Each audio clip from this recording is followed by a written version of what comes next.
Hey everyone, this is Renee with Family Food Lifestyle. Today I'm going to show you guys how to make Swedish meatballs. So the first off, I'll go through all the ingredients. So we need to start off with a half a cup of milk. You need a cup of dried breadcrumbs, 2 teaspoons of minced garlic, half a cup of diced onions, 2 large eggs. In the bowl I have a pound of ground pork and a pound of ground beef.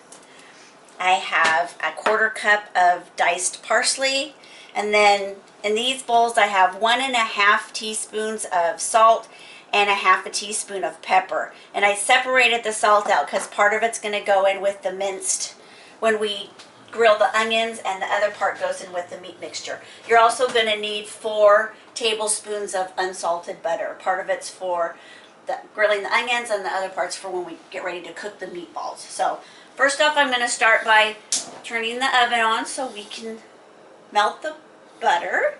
And then I'm going to pour the breadcrumbs into the milk because they need to soak up.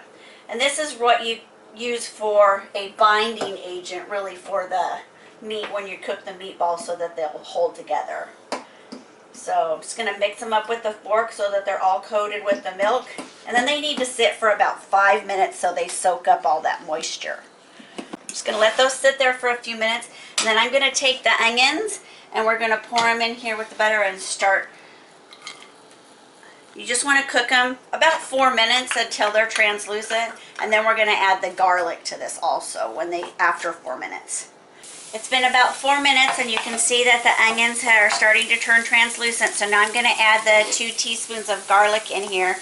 And then you just cook it for about 30 more seconds. Just want to get the flavor of the garlic infused into the butter and the onions. And then after we get done with that, then we're going to start mixing it all together. While I was cooking the onions, I went ahead and mixed up the ground beef and the ground pork together so it's all incorporated in, and then we'll add everything else. So just got a couple more seconds. Okay, I think my 30 seconds is up here, so we're going to go ahead and dump this into the mixture here. And then we're going to add the breadcrumbs. Now, I already checked. If you have any extra moisture in your breadcrumbs, you want to go ahead and drain the excess moisture out. But all my milk got incorporated into the breadcrumbs. So I'm just going to dump them all into here. And then add the 2 large eggs. And I like to get down and messy, so you can do this with a mixer if you want, but I always think it's better just to use your hands. You kind of get the mixture to work a little bit better. So I'm just going to pour all this in here and then mix it up a little bit with the spatula. Try to get some of it mixed in, and then I'm going to just get in here with my hands and mix it up really well. Okay. So just get in here, mix it up, kind of like you would when you were if you're mixing up a meatloaf or something.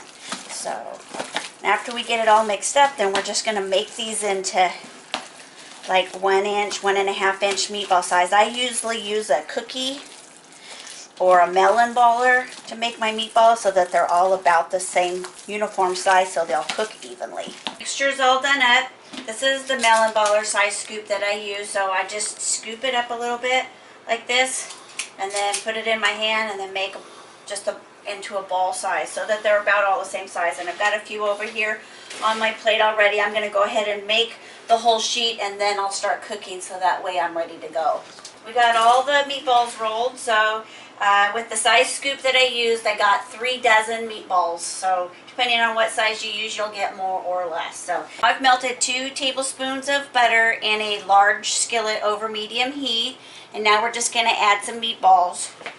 And they're going to take about 8 to 10 minutes to cook, and you want to turn them so that they're cooking on all the sides. So I've got a pair of tongs over here. You just keep turning them every couple minutes so that every side gets brown. And I'm just going to add a few on here, and then we'll just keep turning them. The meatballs are starting to brown, I can see that, so I'm going to start turning them just like 1/4 of a turn so that the brown part's on the side. And I'm just going to do that to all of them. And then I'll do it again like I said, every minute or so that all the sides get brown.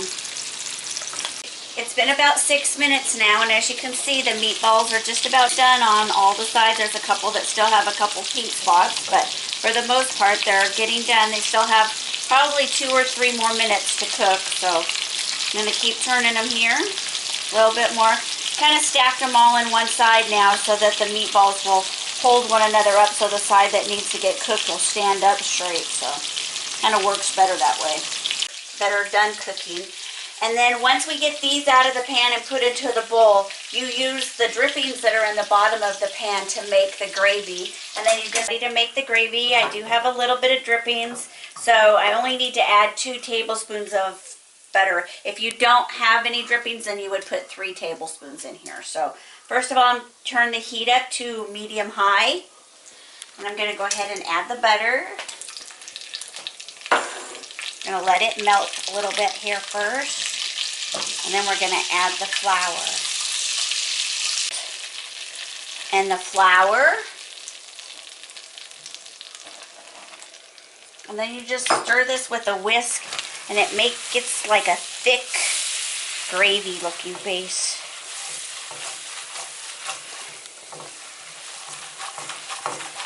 So you can see it's got a really good color. There's all sorts of bits of onion and meat in there to make it a good flavor. So now I'm going to start adding the beef broth. I'm just going to add it a cup at a time and still keep whisking it. If you add too much at one time, you take the chance of the gravy being lumpy. So I'm going to keep getting it, making it smooth. I'm going to add some more here. Keep mixing it up. Get it smoothed out. You just keep doing that till you get it all mixed in. And then the last step would be to add the cream to give it that creamy texture.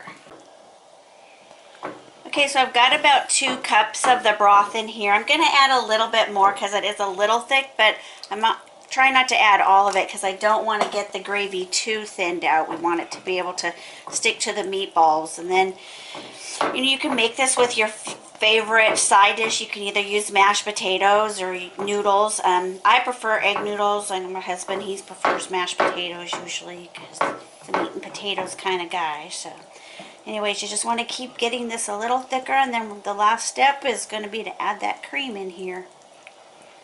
He's all done. We've got all the meatballs in there. You can see they're all bubbling away, and my husband's chomping at the bit to get into them. So got the water started.